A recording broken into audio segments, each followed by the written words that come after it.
Olá, gente peregrina! Olá, gente membrezina! Primeiro, atendendo a pedidos do segundo ano da tenda do necromante, o ano da camisa vermelha.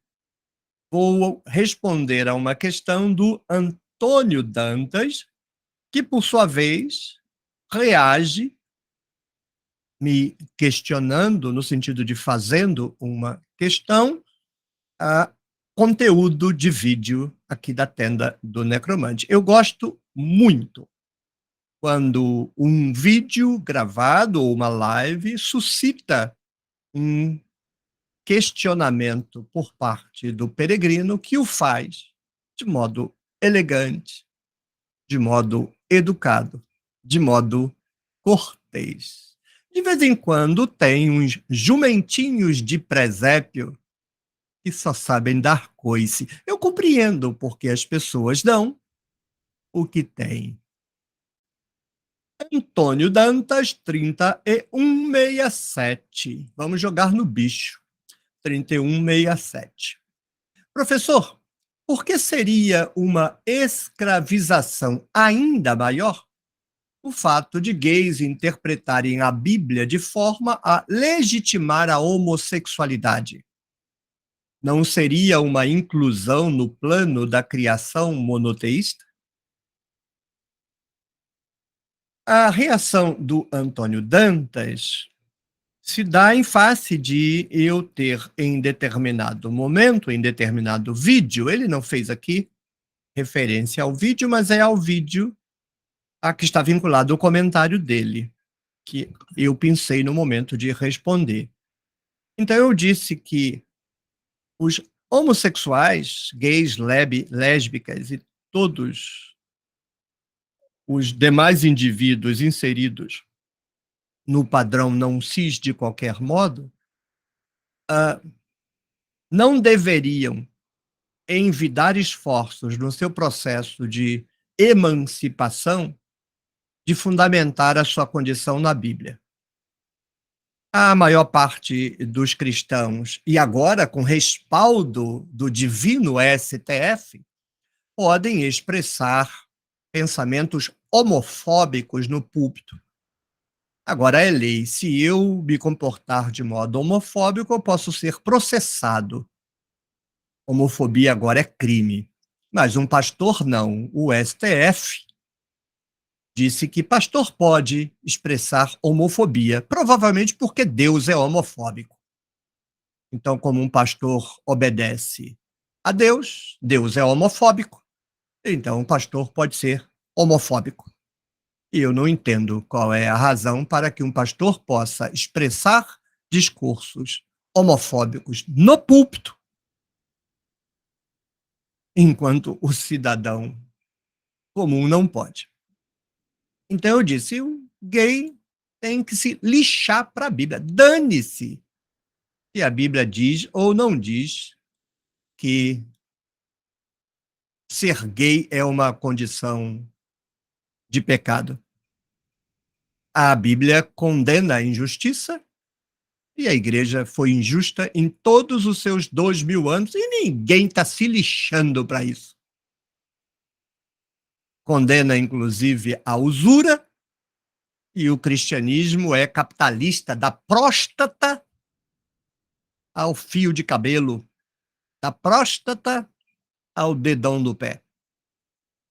Então, essas interdições da Bíblia é conversa fiada de poderosos, poderosos pequenos contra menores ainda e poderosos grandes contra todos os menores, para controlar a vida deles, e eles mesmos, esses poderosos, não obedecem nunca às interdições. É conversa fiada.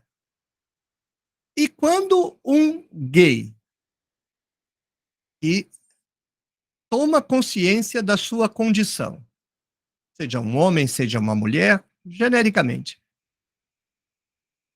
e tomando consciência de sua condição, consegue superar 2000 anos de catequese homofóbica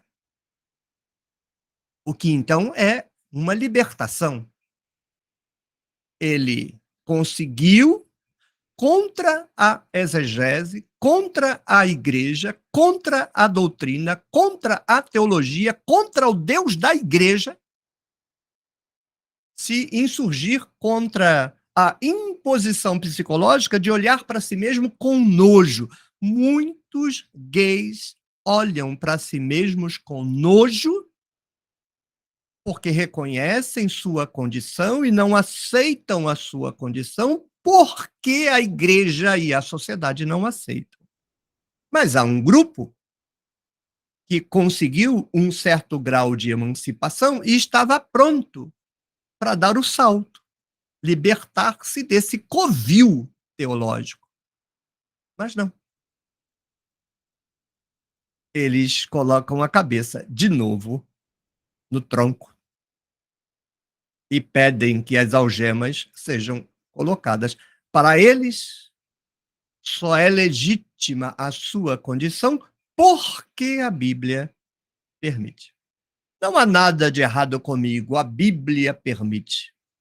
Não há nada de errado comigo, Deus permite. Tem algo de muito errado com você.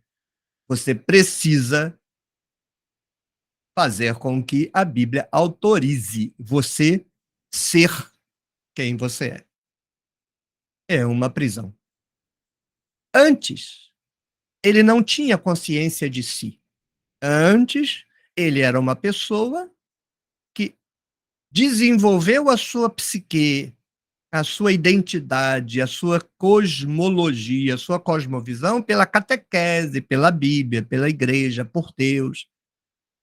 Ele era uma massa de modelar na mão de pais, irmãos, vizinhos, pastores, padres, sociedade homofóbica. Por caminhos insuspeitos, ele adquire uma capacidade de olhar para si com amor próprio contra toda a perversão religiosa e teológica de que ele foi vítima.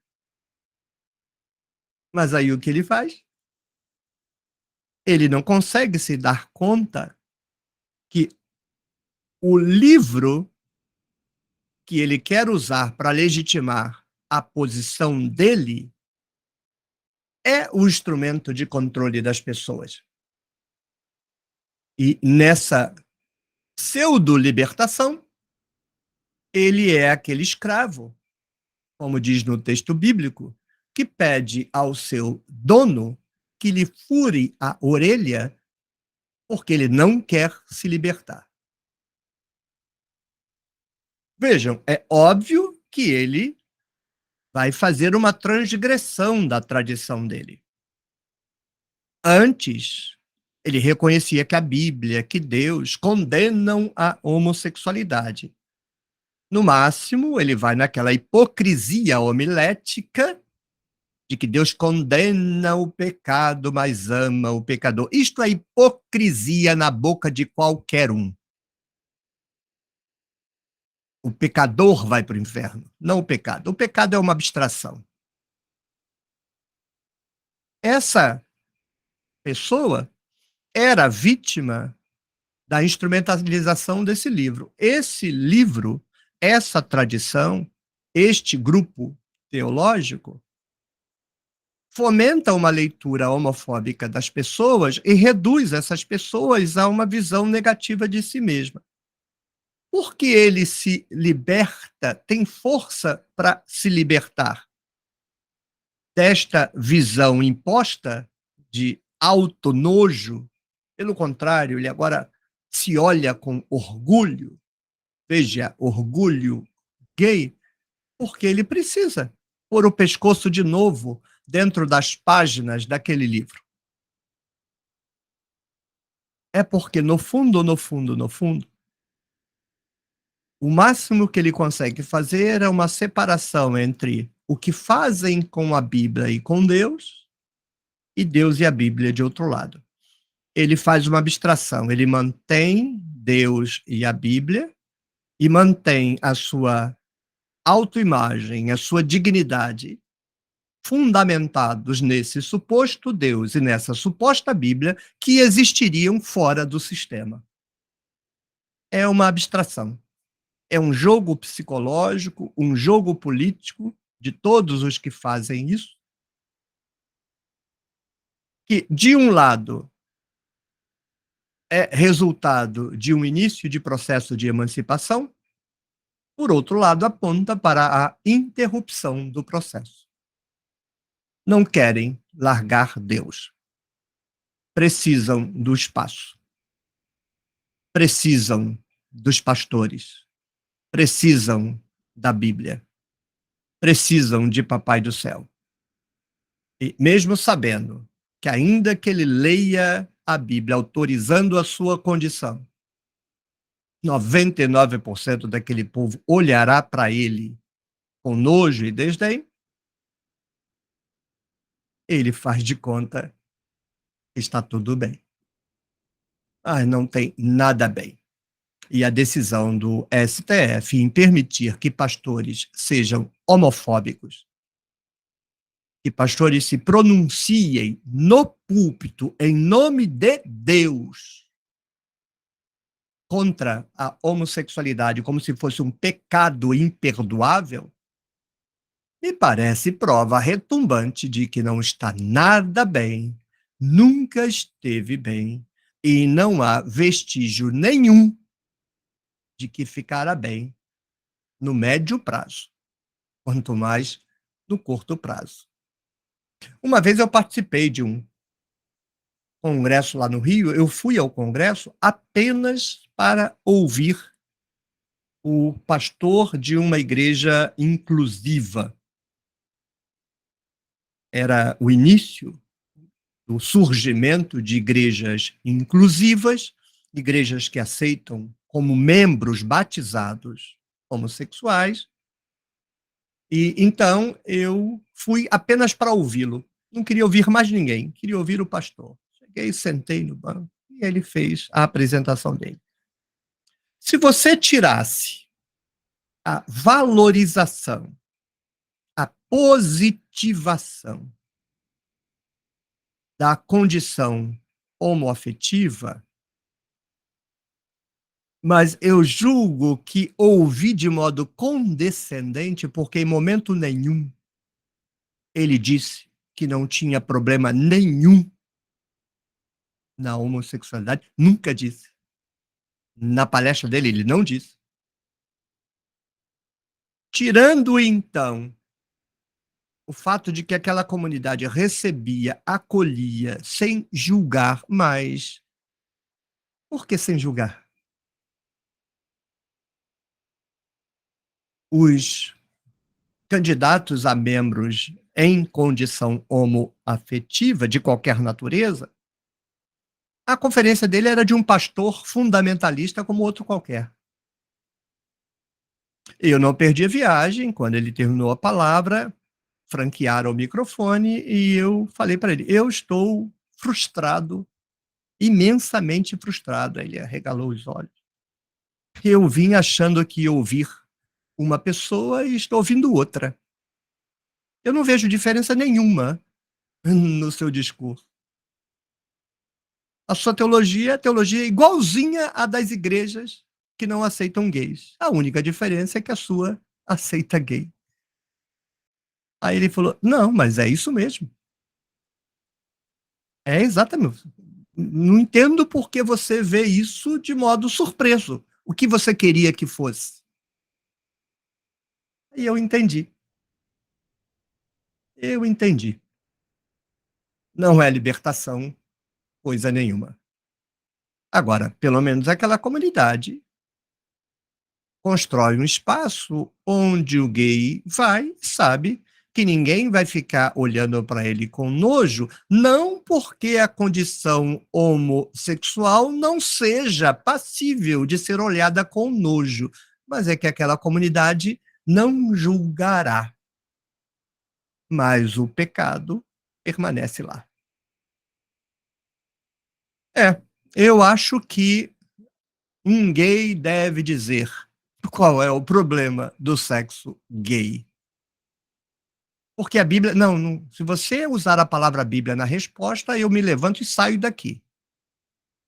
Esquece esta porcaria desta tradição de ficar controlando a vida das pessoas num livro de 2.500 anos que pastor nenhum leva a sério.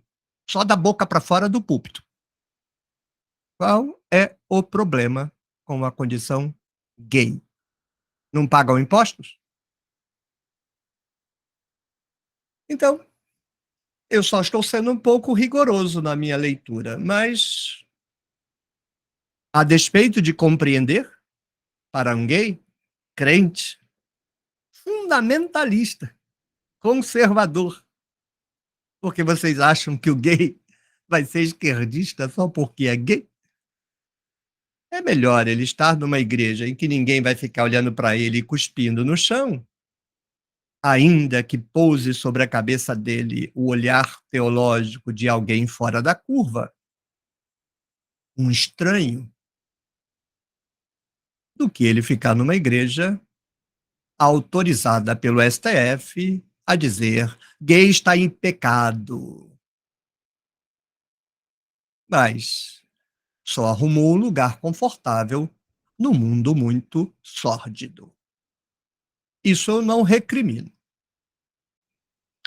Eventualmente, alguém dirá que eu me meto onde não sou chamado, porque sequer lugar de fala eu tenho. Entrará por aqui, sairá por aqui. Assim como a minha opinião entra por um ouvido e sai pelo outro, em muitas cabeças por aí. É o nosso direito escolher o que vamos ouvir e escolher o que vamos dizer. Eu só preferia que a comunidade homoafetiva se emancipasse de verdade, que não precisasse fazer de conta que está tudo bem, porque Papai do Céu não liga. Se você gostou, clique no joinha, deixe o seu comentário, compartilhe o vídeo com sua rede de contatos, torne-se membro do clube de membros da Tenda do Necromante. Tchau, tchau, até o próximo vídeo, até a próxima rodada de café.